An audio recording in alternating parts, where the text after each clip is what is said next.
猫に優しい診察を丁寧に続けています。小さな変化でも遠慮なくご相談いただけます。猫の内科診療に注力しています。年末は気温や生活環境の変化から体調の変化が現れやすい時期です。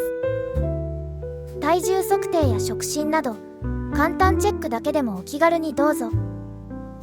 猫に優しいハリマウ動物病院猫内科覚えていただけたら嬉しいです。